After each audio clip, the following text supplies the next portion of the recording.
Dear students of become final year, both Hindi and English medium, in today's video lectures, we will try to understand the basic concept of process costing, that is a part of Unit 3 on cost accounting.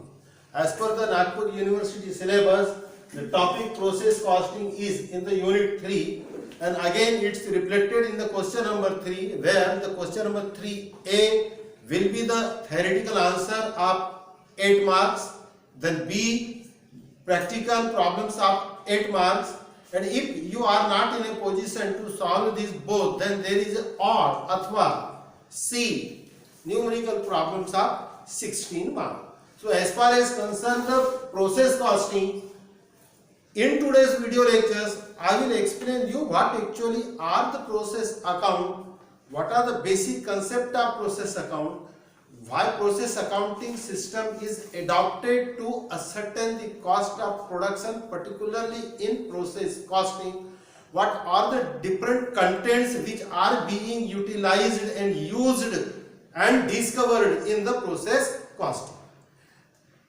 विद्यार्थियों, जो हमारा cost account का Nagpur university का syllabus है, उसके unit 3 में विधा लेखे प्रोसेस कॉस्टिंग, बिकॉज हमको जो न्यूमेरिकल प्रॉब्लम सॉल्व करने हैं, आप लोगों को भले ही हिंदी मीडियम के भी छात्र इस वीडियो को देख रहे हो तो ध्यान रखिए, न्यूमेरिकल प्रॉब्लम तो इंग्लिश में ही आना है, उसकी वोकैबुलरी, उसकी लैंग्वेज वो पूरी इंग्लिश रहेगी, उसमें कहीं पर भी हिंदी में आपको आएगा नहीं। और ये क्वेश्चन नंबर 3 के अंदर में इससे रिलेटेड प्रश्न रहेगा, जिसमें प्रश्न क्रमांक 3 में 8 मार्क की थ्योरी रहेगी, सैद्धांतिक प्रश्न रहेगा, बी में 8 मार्क्स का न्यूमेरिकल प्रॉब्लम रहेगा।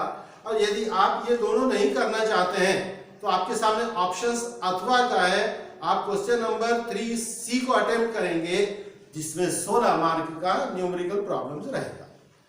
मुद्दे की बात यह है कि ये जो प्रोसेस अकाउंटिंग है, ये प्रोसेस अकाउंटिंग है क्या चीज, प्रोसेस अकाउंटिंग कौन से बिजनेस के लिए लागू होती है, प्रोसेस अकाउंटिंग के कंटेंट्स क्या है, इसका प्रैक्टिकल अप्रोच क्या है, इससे रिलेटेड कुछ मुख्य बातें जो बेसिकली आपको थ्योरी के काम में तो आएगी ही आएगी, लेकिन मुख्य तौर पे जिसका यूज, या हम यूं कहें कि जब हम न्यूमेरिकल प्रॉब्लम सॉल्व करते हैं तो कंसेप्ट हमारे सामने आते जाएगी एक के बाद एक, और न्यूमेरिकल प्रॉब्लम को सॉल्व करने के पहले हमको ये समझना जरूरी है कि वास्तव में प्रोसेस कॉस्टिंग है क्या, इसकी जरूरत कहां पड़ती है, इसका बेसिक नेचर क्या है, और इसके अकाउंटिंग टर्मिनोलॉजी क्या है। So let's no, technically the process costing is one of the method of ascertain the costing, particularly in which industry, particularly in those industries where the nature of products are as they require different stages. Some product may be produced immediately whenever we convert the raw material into finished product. But there are so many products are which there are so many numerical products are which is required different stages, different process, such as oil industries. Basically oil industries produce the different types of oil. It may be the coconut oil, it may be groundnut oils, it may be any types of oil which are being utilized for edible purpose as well as for industrial purpose. Particularly ऐसी industries जहां पर oil का production होता है, ये oil हमारा रसोई में उपयोग करने वाला ऑयल भी हो सकता है, मशीनरी में उपयोग करने वाला ऑयल भी हो सकता है। किसी भी प्रकार का जब ऑयल प्रोड्यूस होता है तो वो रॉ मटेरियल से प्रोड्यूस होता है, लेकिन बाकी चीजें जैसे आपने गेहूं लाया, मशीन में डाला तो आटा बन जाता है, हम उसको इमीडिएटली यूटिलाइज कर सकते हैं। उस टाइप की टेक्निकली ऑयल की प्रोसेस नहीं होती है, क्योंकि ऑयल की प्रोसेस पहले क्रशिंग जो कि रॉ मटेरियल रहता है उसको क्रश किया जाता है, उसको चूरा किया जाता है, उसे एकाएक जो ऑयल निकलता है रॉ मटेरियल को क्रश करने के बाद, वो रॉ मटेरियल सेलेबल नहीं होता है। तो एक प्रोसेस, पहले वो रॉ मटेरियल को क्रश कीजिए, चूरा कीजिए, साफ कीजिए, बाद में जो ऑयल निकलता है उसकी रिफाइनिंग होती है। रिफाइन करने के बाद में ऑयल के अंदर में जो भी कचरा है या जो भी ग्रीसिंग है या जो भी लुगदी है, आप उसको कुछ भी बोल दीजिए, क्योंकि फर्स्ट स्ट्रोक जो ऑयल निकलता है वो उपयोग के लायक ऑयल नहीं होता है, चाहे वो मशीनरी ऑयल हो या एडिबल ऑयल हो। बाद में उसको फिनिशिंग करना पड़ता है और तब जाकर के वो नॉर्मल प्रोडक्शंस निकलता है, जो कि डिब्बा बंद होता है या पैकेट में पैक होता है या टीन के अंदर या ड्राम के अंदर या कैन के अंदर, whatever it may be, according to the nature of industries this production can be packed as per the situation of market. The production can be packed, but the basic thing is that if you are the industry man and you run the oil industry, therefore to compute the cost of oil, cost of productions of oil, you must have to adopt a such accounting systems where you will be in a position to find out the cost of your product in different stages. तो particularly ये जो oil industries होती है, अब इसमें मान लो आपकी फली तेल का इंडस्ट्रीज है, आपने फली दाने लाए, फली दाने को पहले मशीन में डालोगे, वो क्रशिंग प्रोसेस में जाएगा, फिर क्रशिंग प्रोसेस से फली दाने डालने के बाद कुछ तेल निकलेगा और कुछ वेस्टेज मटेरियल निकलता है। तो जनरली प्रोसेस अकाउंट्स में क्या होता है, पहले तो हम रॉ मटेरियल एंटर करते हैं, उसके लिए फर्स्ट स्टॉक लेबर लगेगा, फैक्ट्री एक्सपेंसेस होगा। ड्यूरिंग दिस प्रोसेस क्रूशिंग से रिफाइनिंग में जाएगा, रिफाइनिंग से फिनिशिंग में जाएगा, मतलब एक रॉ मटेरियल को फिनिश प्रोडक्ट में कन्वर्ट करने के लिए कम से कम 2, अधिक से अधिक 3 या 4 या 5, according to the nature of production, this process can be done, but at least 2 process will be there, and maximum as far as concerned the numerical problem 3 process will be there. अब जैसे कि मान लो फली तेल का आपका business है, तो आपने फली तेल को क्रूशिंग करके डाला, एक रफली ऑयल निकला, फिर दूसरी प्रोसेस कहलाएंगे उसको रिफाइन करो, फिर रिफाइन करने के बाद में भी बेचने लायक नहीं रहता है, फिर इसको तीसरी प्रोसेस में आपको जाके फिनिश करना पड़ेगा। फिनिशिंग के अंदर में जनरली डिब्बा बंद होगा, शीशी में बंद होगा, कैन में बंद होगा, लेबलिंग होगी, ब्रांडिंग होगी, क्लीन होगा, और ये यहां से फिर सीधा का सीधा गोडाउन पे जाता है। अब उसको मैं इस प्रोसेस में बोलूं तो देखिए, the process accounts are divided further basically in 3 stages. First stage, it means the crushing, wherein the raw material will be utilized and simultaneously labor and factory expenses will be required.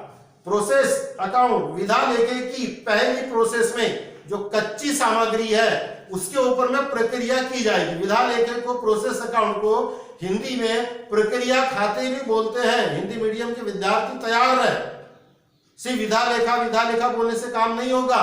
कई किताबों में यदि अच्छा हिंदी का जानकार है तो विधा लेखे के बजाय प्रक्रिया लेखे इस शब्द का इस्तेमाल करता है।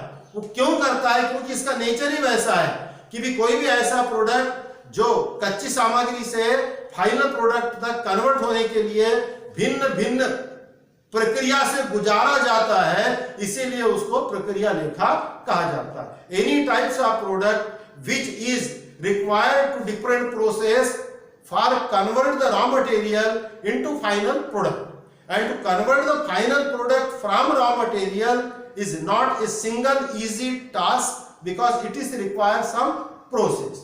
Particularly in oil industries, if you put the groundnut seeds in the machine, then the oil will be the product.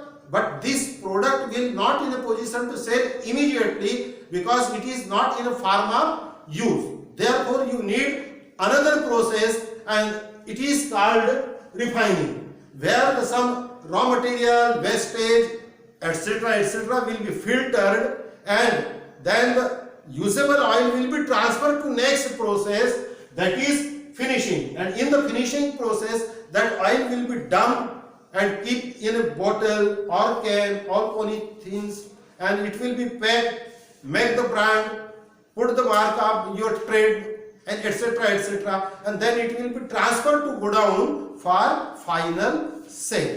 Hence this is called process costing. अब जब एक प्रोडक्ट भिन्न भिन्न प्रक्रिया से गुजरता है तो पहली स्टेज प्रोसेसिंग में raw material, labour, factory expenses इसका इस्तेमाल होगा.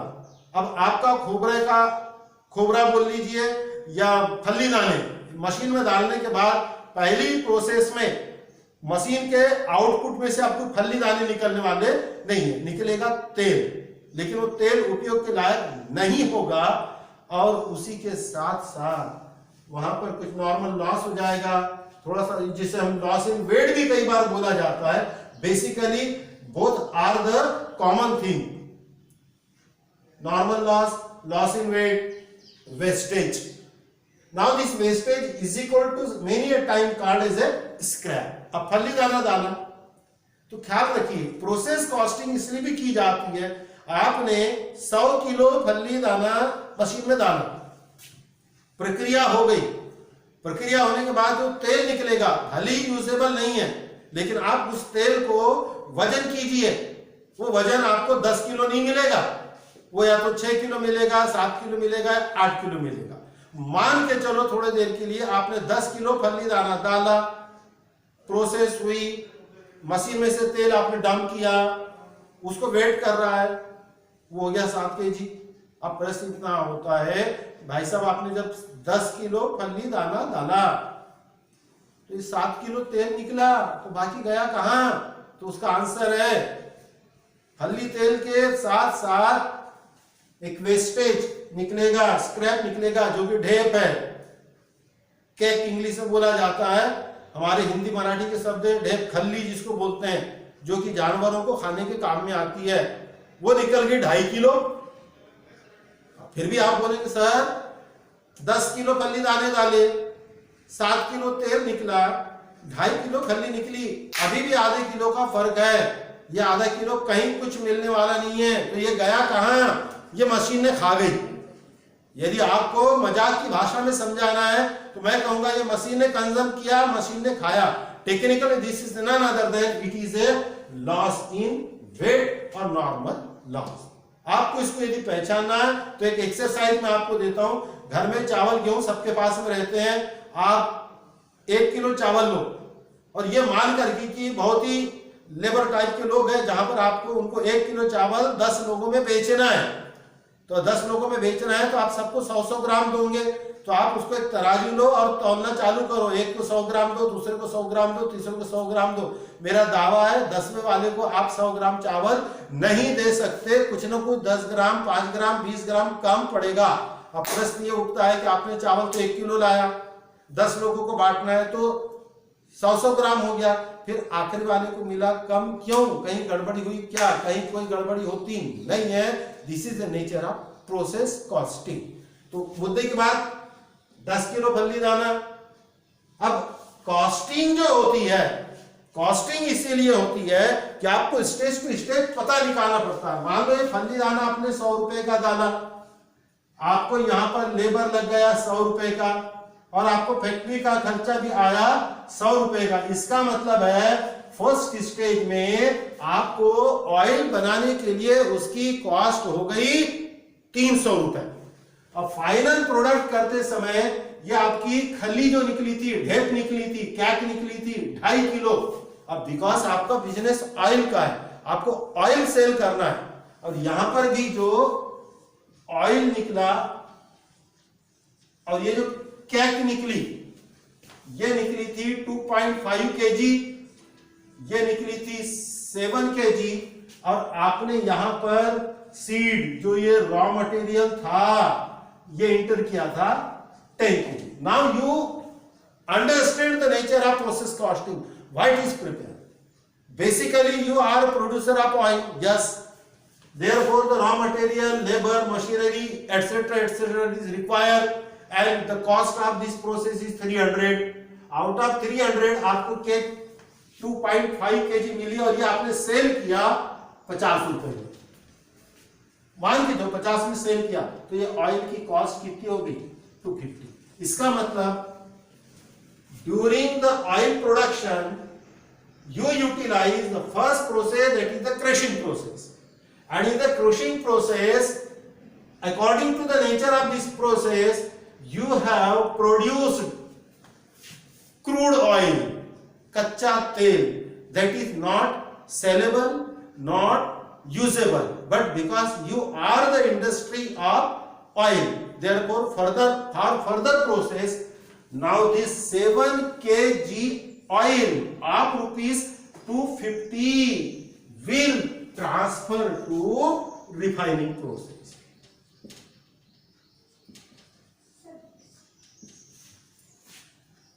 Till the first process is not over, refining process will not start, because this is the nature of process costing. You may not ask, sir, why sir we not start the refining? Because in the refining section your machine is to refine the oil, not crush the raw material. Therefore आप अपने factory के अंदर technically 3 block बना करके बैठे हुए हैं. In the block 1 there is a crushing, then refining, then finishing. इसमें रिफाइन नहीं होगा, इसमें क्रूशिंग नहीं होगा और इसमें रिफाइनिंग नहीं होगा. Therefore when we go one by one, तो ये पहली क्रूशिंग हो गई, इससे निकलकर रिफाइन के अंदर में ऑयल जाएगा, ये रिफाइन में जाने के बाद फिर यहाँ पर फर्दर प्रोसेस होगी, फिर फर्दर प्रोसेस होगी तो फिर आपको वहां पर और खर्च करना पड़ेगा. मतलब ये जो 7 kg जो ऑयल यहाँ आया, इसको रिफाइन करने के लिए हो सकता है आपको कोई केमिकल लगेगा या कोई फिल्टर लगेगा, 2-4 तो लेबर लगेंगे. अब मान लो ये 250 आया था, यहां पर आपको और 100 रुपीस की कॉस्ट आ गई. ये देखिए, ये आपको ऑयल 350 पे गया और यहां पर प्रोसेस हो रही है, तो सीधी सी बात है, जो आपका ये जो क्रूड ऑयल आया था, ये क्रूड ऑयल यहां पर प्रोसेस करने के बाद अब 7 किलो नहीं मिलेगा. जब ये रिफाइनिंग प्रोसेस से बाहर आया तो आपको दिखाई दे रहा है कि ये 6 kg है. अब 6 kg तो अगेन देखिए 10 किलो 2.5 किलो ढेर तो 7 किलो तेल मिला, एक तो वहां कम हो गया. उसके बाद में फिर यहाँ पर 7 किलो तेल डाला, इसकी रिफाइनिंग की प्रोसेस पूरी की, तो यहाँ पर भी ये 6 किलो तेल मिला फाइनली. तो यहाँ पर 1 किलो कहाँ गया? तो फिर से वही बात है, या तो हो सकता है ये ऑयल क्रूड ऑयल था, इसको आपने पूरा का पूरा क्लीन किया होगा, तो यहाँ पर आपको 1 kg का ग्रीस मिल गया. पहचानते हैं ना, जो मशीन वगैरह में लगता है ग्रीसिंग जिसको हम बोलते हैं, ऑयल इंडस्ट्री में से ग्रीस निकल सकता है. तो 7 किलो में से 6 किलो तेल निकला, 1 किलो ग्रीस निकला. अब ये 6 किलो तेल जाएगा फिनिशिंग के अंदर, क्योंकि अभी भी आपका प्रोडक्शन सेल के लायक नहीं है. और ये अब देखिए, ये 250 में 100 आपने लगाया था तो 350 हो गया.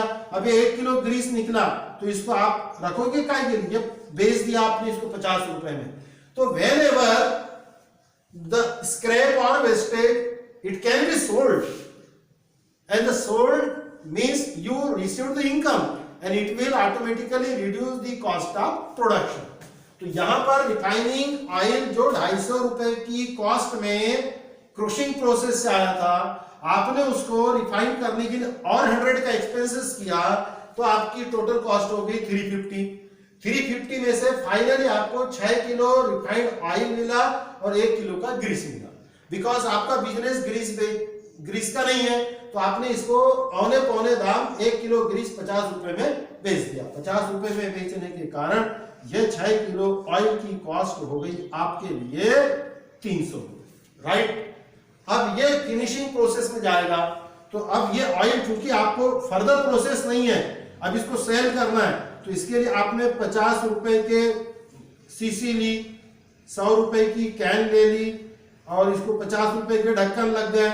ये कुल मिलाकर के 200 रुपए का और खर्चा आया. यहाँ कॉस्ट कितनी आ गई? 500 रुपए.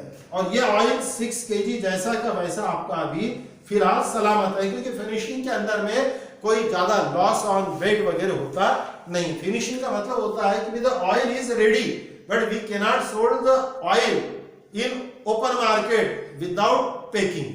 क्या कभी आपने तेल को ऐसा जनरली खुलता हुआ देखा है पूरा? वैसा वो है कुछ जगह पे, आप तेल गिरने में जाओगे तो अपने घर से डबकी लेकर के जाना पड़ेगा, लेकिन फिर भी जैसा पुड़िया में बांध करके दे दिया, कागज में बांध के दे दिया, ऐसा होता नहीं। तो ये एज्यूम कीजिए कि ये ऑयल के लिए आपको इसको पैक करने के लिए, पैकिंग करने के लिए, ब्रांडिंग करने के लिए, अब ये जो पूरी कैन आपकी बन के निकली, ये निकली है 500 रुपए की, यानी 6 किलो का तेल 500 रुपए की कैन में रेडी है बिकने के लिए। अब कोई आपको पूछेगा कि ये 500 रुपए की लागत 6 किलो की कैसे आई, इसकी पर केजी कॉस्ट कितनी है, आपको समझाने के लिए मैं चाहे तो और यहाँ पर ये इसको 200 रुपए का रेट करके 600 रुपए कर देता हूँ, चलो समझने के लिए आसान रहेगा। मतलब पहले क्रूशिंग ऑयल की कॉस्ट 250 रुपए आई, बाद में 100 रुपए का खर्चा किया, ग्रीस बेच दिया 50 रुपए का, तो 300 रुपए की कॉस्ट रहेगी। फिर फिनिशिंग के अंदर में इसको 300 रुपए का और खर्चा आया, तो ये कॉस्ट होगी 600 रुपए। कितने किलो की? 6 किलो तेल की, तो 1 किलो की कीमत कितनी? 100 rupees. So therefore, to fix the selling price, to understood, to decide, to check the cost of production, to check the level of labor, to check the position of wastage, because it is easy to understood but toughest for maintenance. जो कोई business वाला होता है, मुद्दे की बात यह है कि ये प्रोसेस कॉस्टिंग एडॉप्ट क्यों? आप बोलोगे सर इसमें कौन सी बड़ी बात है, आपकी ऑयल इंडस्ट्रीज है, आपने रॉ मटेरियल डाला, पहले क्रूड ऑयल निकला, फिर रिफाइनिंग में डाला, रिफाइनिंग ऑयल मिला, फिनिशिंग में डाला, बेचने लायक ऑयल मिल गया, डिफरेंट अकाउंट बनाने की जरूरत क्यों है? बिकॉज आपने 10 किलो फल्ली दाना डालकर फाइनली प्रोडक्शन कितना किया? 6 किलो। क्यों? 10 किलो पहली प्रोसेस में डाला, उसमें से 2.5 किलो की ढेप मिल गई, आधा किलो मशीन ने खा गई, तो 7 किलो का प्रोडक्शन मिला। मतलब यहां पर क्या पोजीशन हुई? आपने सेपरेट प्रोसेस अकाउंट एडॉप्ट किया हुआ है, मेंटेन किया हुआ है, इसीलिए आपके पास जानकारी है। फिर आपने ये 7 किलो ऑयल को रिफाइन प्रोसेस में ले गया, वहां और उसके ऊपर में 100 रुपीज का एक्स्ट्रा खर्चा किया, तो आपकी कॉस्ट होगी 350। अब इसमें भी जो 7 किलो तेल था उसका प्रोडक्शन 6 किलो ही निकला, क्योंकि 1 किलो ग्रीस निकल गया। मतलब यहां पर आपको पता चल गया कि 7 किलो का 6 किलो कैसे हुआ। फिर आपने ये ऑयल को लेकर फिनिशिंग सेक्शन में ले गया, वहां पर उसको डिब्बा बंद किया, पैकिंग किया, कैन में बंद किया, लेबलिंग किया, ब्रांडिंग किया, सब मिलके 300 रुपए का खर्चा आया। तो यहां पर आपको ऑयल कितना मिला? 6 किलो, और बना कितने में? 600 रुपए में, तो 1 किलो की कीमत 100 रुपए। देखो, चूंकि आपने प्रोसेस अकाउंट अडॉप्ट किया है, तो आपको सीधा सीधा पूरा गणित मालूम है कि आपके यहाँ जो इंडस्ट्रीज है, आपके यहाँ जो मशीनरीज है, आपके यहाँ जो लेबर है, आपकी जो ऑयल प्रोड्यूस करने की प्रोसेस है, उसके अनुसार 6 किलो फिनिश्ड ऑयल प्रोड्यूस करने के लिए 10 किलो फल्ली दाने की जरूरत पड़ेगी। यह डिसाइड हो गया। या दूसरे शब्दों में, if suppose we are the oil industries, if we utilize 10 kg of groundnut seed, then finally 6 kilo will be the production. अब जब 10 किलो आप फल्ली दाने डाल रहे हैं सबसे पहली प्रोसेस में, उसको 3 स्टेज से होकर के गुजार रहे हैं, और मार्केट में बेचने लायक आपको तेल मिल रहा है 6 किलो, तो टोटली घट कितनी आई? 4 किलो। ये 4 किलो का हिसाब कहां है? तो पहली प्रोसेस में 2.5 किलो की ढेप, दूसरी प्रोसेस में 1 किलो ग्रीस, तो 2.5 और 1 3.5 हो गया, प्रोडक्शन 6 9.5 हो गया। अभी भी आधे किलो का क्या है? फर्क। ये है इस प्रोसेस में। वैसे तो आपके उदाहरण में मैंने पहली प्रोसेस में उसको वजन में कमी ला दिया, ये वजन में कमी दूसरे प्रोसेस में भी होगी, तीसरे में भी होगी, बिकॉज आज मुझे आपको कंसेप्ट समझाना। In the today's video lecture we are in a position to explain the nature and concept of process account. Therefore the basic term, which word will be there? The process account. Raw material will be required, labor is essential, factory expenses will be there, and automatically in the production process there may be a normal loss or loss in weight, and according to main product, the supplementary product in the form of scrap and wastage or in the form of byproduct also. अलग अलग नाम है. Byproduct means your basic profession is to produce oil. Simultaneously you received cake. आपको बनाना था फली तेल, साथ साथ ऑटोमेटिक मिल गया ढेप. आपका ढेप का कारखाना है, खल्ली का कारखाना है, फली तेल का है, तो आंसर है फली तेल. देखिए फली तेल के साथ साथ क्या मिल गया आपको? केक मिल गई, इसीलिए वो हो गया बाय प्रोडक्ट. तो उसको आप यदि सेल करते हैं तो आपकी कॉस्ट ऑफ प्रोडक्शन रिड्यूस हो जाती है. तो मुद्दे की बात ये आती है कि 10 किलो फली दाने लगाकर जो हमें 6 किलो तेल मिला, ये कैसे कैसे कौन कौन सी प्रोसेस से गुजरा और कहां कहां पर कितना खर्चा है. अब आप बोलेंगे सर इसकी भी क्यों जरूरत है? तो जरूरत है. मान के चलो आपका एक कंपटीटर्स है, आपका कंपटीटर भी 10 किलो फली दाने उसके मशीन में डालता है, लेकिन उसके यहां तेल प्रोड्यूस हो रहा है 7 किलो. अब ये आपके सामने बिग प्रॉब्लम्स है. ऑयल इंडस्ट्रीज आपकी, ऑयल उसकी भी है, वो भी 10 किलो फली दाने डाल रहा है, आप भी 10 किलो फली दाने डाल रहे हैं. उसका 7 किलो तेल निकल रहा है, आपका 6 किलो निकल रहा है. भाई साहब ये फर्क क्यों? तो there may be a different cost, लेकिन ये आपको पता कब चलेगा? When you adopt the process costing. हो सकता है उसके फली दाने की क्वालिटी बढ़िया होगी, आपके फली दाने की क्वालिटी घटिया होगी.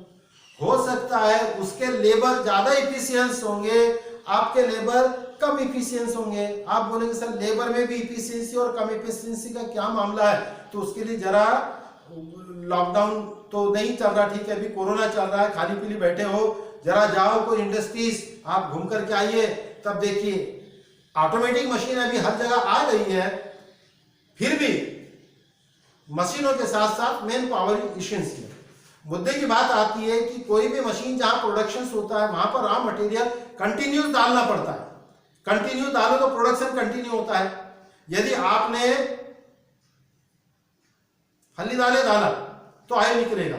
अब जब उसमें का फली दाना खत्म हो गया तो साफ फली दाना फिर से डालिए ना, नहीं डाल दे तो भी मशीन तो चल रही है, लेकिन वो तो खाली चलेगी ना, तो it will consume the energy. तो आपके जो लेबर लोग हैं, यदि बैठ के कोई खैनी खा रहा, गुटखा खा रहा, तंबाकू खा रहा है, तो व्हाटएवर इट में भी ये चीज हो सकती है. तो वो चेक करने के लिए कि भाई आपका 10 किलो के बदले 6 किलो प्रोडक्शन आ रहा है, कंपटीटर 10 किलो डाल के 7 किलो निकाल रहा है, तो कहीं ना कहीं तो फर्क होगा. So you can check. हो सकता है आपका यहाँ पर जो पहली प्रोसेस के अंदर में आधा किलो का वेस्टेज हो गया, लॉस हो गया, वो क्यों हुआ? ये भी हो सकता है कि आपके लेबर कम स्किलफुल है तो मटेरियल डालते समय गिरा रहे होंगे, या ये भी हो सकता है कि जो ऑयल निकल रहा है ये प्रॉपर आपका संग्रह नहीं हो रहा होगा, या ये भी हो सकता है कि आपकी मशीन साहब ओल्ड हो गई होगी, तो जितनी मशीन ने कंजम्पशन खाना चाहिए उससे ज्यादा वो खा रही. Anything is possible. And more over इसके एक्सपर्ट होते हैं. जैसा अभी हमने बता दिया कि 10 किलो फली दाना डालने पर 6 किलो ऑयल मिलेगा, मतलब नॉर्मल प्रोडक्शन मिल गया. आगे चल के प्रोसेस अकाउंट में ये कोई पत्थर की लकीर नहीं है. आज आपने 10 किलो फली दाना डाला, 6 किलो ऑयल निकला, कल फली दाना 10 किलो डाला, फिर 6 किलो मिला, तीसरे दिन 10 किलो डाला, फिर 6 किलो मिला. इस पे से जो एक्सपर्ट होते हैं वो एक assumption करते हैं, स्टैंडर्ड कॉस्ट करते हैं कि whenever the industry will utilize the 10 kg of raw material, 6 kg final oil will be produced. But this is not a compulsory. Many a time this oil may be 6.5 kg or may be 5.5 kg. Look here, 10 kilo फली दाने डालने से 6 kilo तेल 3 दिन निकला, मैं तो 3 दिन नहीं 1 महीना निकला, और उसके वजह से कानून बन गया। कानून यानी कि नियम बन गया इंजीनियर के हिसाब से। वो देख रहा है कि फलीदानी की क्वालिटी इतनी है, इस मशीन का उपयोग करोगे, इतने देर तक मशीन चलेगी, ये प्रोसेस को अडॉप्ट करोगे, ये आपका सिस्टम है। तो सामान्यतः 10 किलो फलीदाना डालने के बाद क्रूशिंग से निकलेगा, रिफाइन से निकलेगा, फिनिशिंग से निकलेगा, बट 6 किलो ऑयल मिलेगा। लेकिन 1 महीने के बाद एकाएक जब नया महीना आपका चालू हुआ तो पहले दिन आपको दिखाई दिया 6.5 किलो तेल मिल गया। अब आप तो खुश हो जाओगे, वाह क्या बात है, 1 महीने से मैं कर रहा था तो ये ऐसा हुआ क्यों? बिकॉज ये होता है प्रोसेस कॉस्टिंग। और ये प्रोसेस कॉस्टिंग में ये सिचुएशन में आपको प्रोडक्शन मिलना था 6 केजी, मिल गया 5 केजी। ये जो ज्यादा का प्रोडक्शन है, ये ज्यादा का प्रोडक्शन कहलाता है एबनॉर्मल गेन। यानी आपकी उम्मीद नहीं थी कि आपको ऑयल 6.5 केजी मिलेगा, लेकिन मिल गया। अरे सर मिला कैसे? मिला ऐसे कि हो सकता है आपने जो महीना भर से लेबर चल रहे थे उनमें से 10-12 लेबर को चेक किया होगा जो कामचोर थे, उनको निकाल के नए लेबर लिया। या ये भी हो सकता है कि महीना भर जो लेबर काम कर रहे थे अब उनको बढ़िया प्रैक्टिस हो गई, वो मस्त ट्रेन हो गए।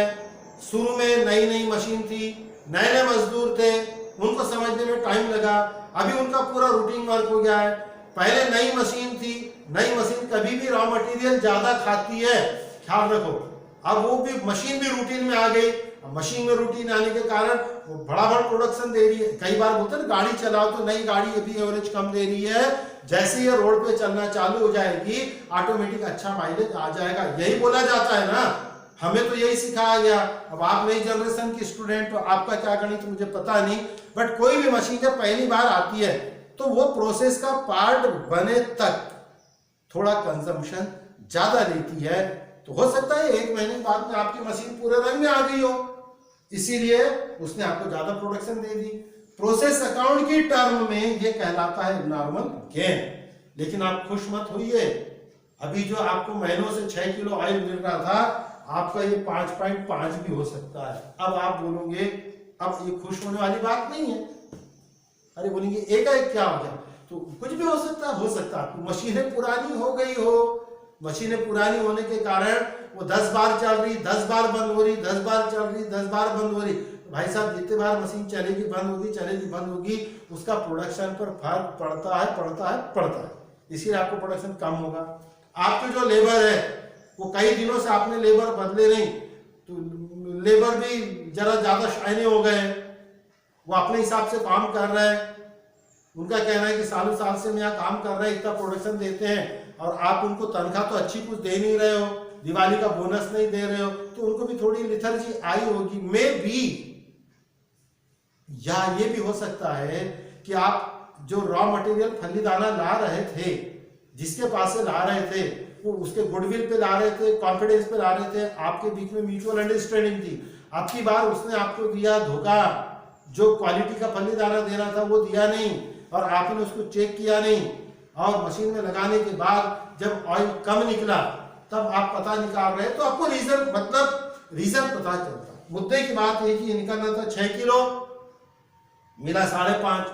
पहली बार 0.5 kg ज्यादा मिला था, वो कैपिटल एबनॉर्मल गेन था। यहाँ जो कम मिल रहा है ये एबनॉर्मल लॉस। तो जब हम प्रोसेस अकाउंट बनाएंगे तो टेक्निकली ये वर्ड आपको आएंगे, रॉ मटेरियल आएगा, लेबर आएगा, और काम बड़ा आसान।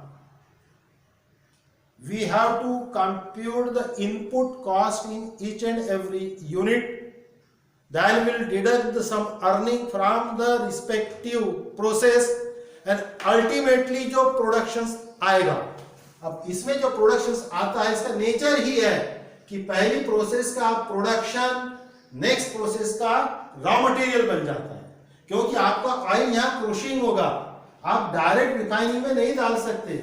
रिफाइनिंग में ऑयल की प्रोसेस करने के लिए आपको ये क्रूड ऑयल लाना पड़ेगा, जो कि आपके क्रूशिंग डिपार्टमेंट से है।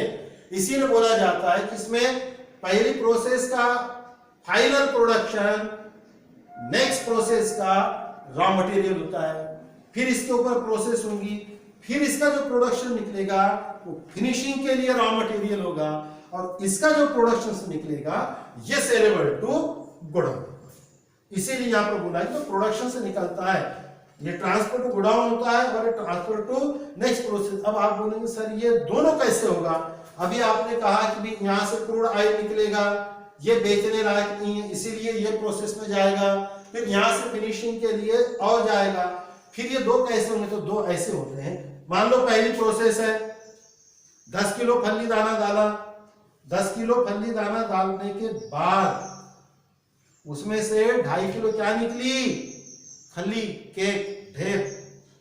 वो सीधी सीधे गोडाउन को भेज दो, ढेप बेचने के काम में आएगी। उसमें प्रोसेस थोड़ी सी होगी, प्रोसेस होगी वो जो 7 किलो ऑयल बचा उस पर, वो कहां जा रहा है? देखिए नेक्स्ट प्रोसेस। फिर सेकंड प्रोसेस में आप गए तो 7 kg ऑयल इंटर करने के बाद वहां से ये देखो 1 किलो का ग्रीस निकला और 6 किलो का ऑयल निकला। ये ऑयल अभी भी बेचने लायक है क्या? नहीं। तो ये ट्रांसफर हो जाएगा नेक्स्ट प्रोसेस को। और ग्रीस क्या करना? भेज दो गोडाउन को, ग्रीस डब्बा बंद होगा और वो पैकिंग के लिए जाएगा, क्योंकि पहली प्रोसेस में ढेप पर प्रक्रिया नहीं करनी है, वो गया गोडाउन को डायरेक्ट भेज दो। सेकंड प्रोसेस में ग्रीस पर कोई प्रोसेस नहीं करनी है, भेज दो उसको गोडाउन में बेचने के लिए। लेकिन पहले प्रोसेस का 7 किलो ऑयल रिफाइनिंग प्रोसेस में आया फर्दर प्रक्रिया के लिए, इसमें से 6 किलो का ऑयल निकला, वो गया फिनिशिंग प्रोसेस में अगली प्रक्रिया के लिए। अब चूंकि ये फिनिशिंग प्रोसेस में आपका ऑयल पूरी तरह से मार्केट में बेचने के लिए तैयार है, तो आप कोई फर्दर प्रोसेस की जरूरत नहीं है, आप उसको भेज दो godown for final sale. This is the nature of process costing and it is prepared only and only to fix, decide, to understood, to know the cost of productions in each and every process as step to step। एक production जब 3 प्रक्रियाओं से होकर गुजर रहा है तो प्रक्रिया लेखे इसीलिए बनाए जाते हैं कि प्रत्येक प्रक्रिया से निकलने के बाद उस प्रोडक्ट की कॉस्ट ऑफ प्रोडक्शन कितनी आ रही है। तो हर प्रोसेस की cost of production find out की जाती है, उसके लिए प्रोसेस अकाउंट बनाना पड़ता है जिससे टोटल प्रोडक्शन पर नियंत्रण रहता है। उम्मीद है कि कुछ तो दिमाग में आया होगा। इसके बाद हम न्यूमेरिकल प्रॉब्लम लेके आएंगे। धन्यवाद।